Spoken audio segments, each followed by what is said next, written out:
Well, hi there, welcome back. Dan again from CleanGuru. So today, how to handle complaints like you handle your presentation and your sale in the beginning. It's just one point I'd like to talk about. When you're presenting your proposal and your bid, you know that you can't just throw this at someone, say, here's a big packet, good luck. Here, they'll go right to the price and they'll just check it out. And they really won't maybe appreciate what goes into the price, everything you're delivering.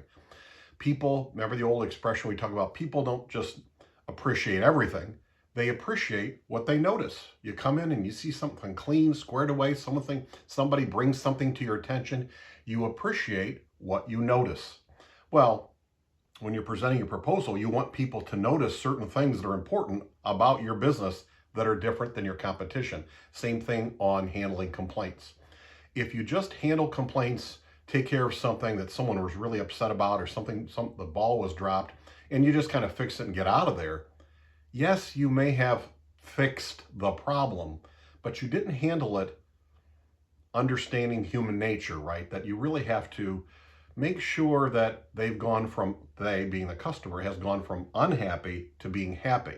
Not just that you fixed the cleaning, but that you fixed or addressed the relationship. They need to be aware of what to notice. Same thing here, not to be pushy about it, but just to touch base.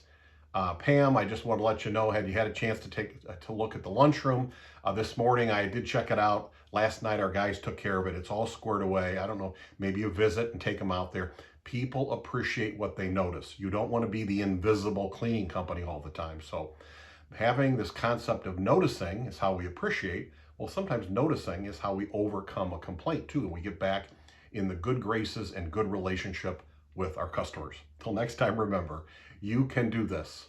You really can.